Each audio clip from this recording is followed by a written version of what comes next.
President Trump might have ticked many of his promises off of his first-year agenda, but 2018 will likely prove to be a much more difficult political landscape to navigate as the midterm elections approach.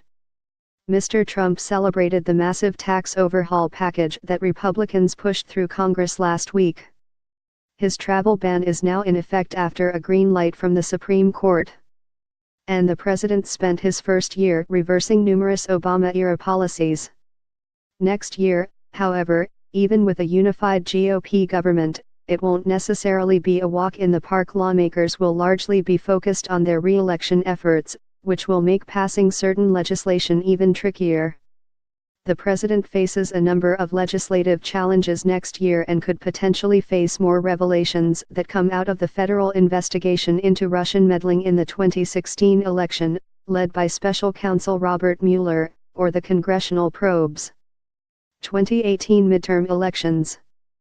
Midterm election years are almost always tough for the sitting president. Mr. Trump won't want to do too much to rock the boat for Republicans as they defend their majorities in both chambers. At the same time, the president will likely push certain issues that might play well with conservatives and rally the Republican base. Government spending. Because Congress punted on passing new government funding several times this fall, lawmakers will have to revisit the issue in January. Lawmakers still haven't struck a deal to lift spending ceilings put in place by the 2011 Budget Control Act. Such an agreement will be key to the government-wide spending package that would fund the government through the rest of the fiscal year, which ends September 30. These issues will be difficult for Mr. Trump to navigate as Democrats have considerable leverage in these negotiations. Low approval rating. President Trump has one of the lowest approval ratings of his presidency, standing at 35%, according to Gallup, and has been battling a fairly low approval rating for months. This may not bode well for Republicans come November, and especially for the president as he continues to carry out his agenda Russia probe. Toward the end of 2017, Mueller's investigation into Russian interference in the 2016 election was just heating up. Mr. Trump's former national security advisor, Michael Flynn, pleaded guilty to one count of lying to the FBI. The president's former 2016 campaign chairman Paul Manafort and Rick Gates, Manafort's former business associate, were indicted by a federal grand jury in the investigation into Russian meddling in the U.S. election in October. And another Trump campaign aide, George Papadopoulos, pleaded guilty to making false statements to the FBI. There has long been speculation that the president would try to get rid of Mueller, who was appointed by Deputy Attorney General Rod Rosenstein after Mr. Trump fired James Comey as FBI director. Rosenstein, however, would be responsible for firing Mueller, and he recently said that he has seen no good cause to terminate him. Immigration.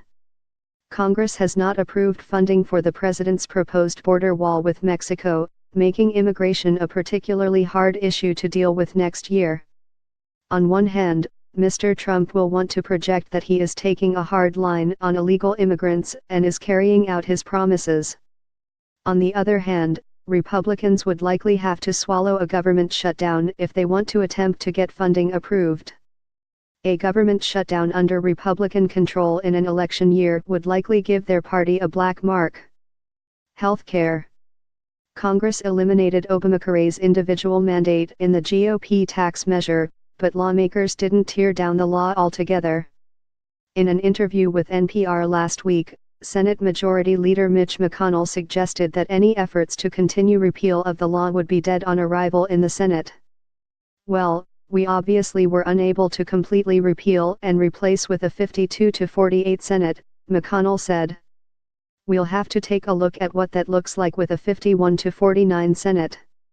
But I think we'll probably move on to other issues, he said. Sexual harassment. Washington has been plagued by several cases involving elected officials and alleged sexual harassment. Representative John Conyers, D. Michigan, and Representative Trent Franks, R. Arizona, resigned from Congress earlier this month. Senator Al Franken, D. Minnesota, has announced he'll resign in early January, and then there has been Representatives Blake Farenthold, R. Texas, who plans to retire next year. A number of Democrats have either called on the president to resign as a result of sexual misconduct allegations against him or for Congress to investigate them. Those calls may grow louder next year. Debt ceiling. The debt ceiling suspension expired this month, and the Treasury Department can use its so-called extraordinary measures for a few more months until Congress will have to raise the debt limit again. Outside groups suspect that the deadline will be sometime early next spring, which could also headaches for the administration. Entitlement reform. While Speaker Paul Ryan, R. Wisconsin, is adamant about tackling entitlement programs next year, Senate Majority Leader Mitch McConnell, R. Kentucky, doesn't seem too enthusiastic about making that a priority. McConnell said at his year-end press conference Friday that his only observation about entitlement reform is the only time we've been able to do that has been on a bipartisan basis, and it was a long time ago under President Reagan and Speaker Tip O'Neill. The sensitivity of entitlements is such that you almost have to have a bipartisan agreement in order to achieve a result, he said.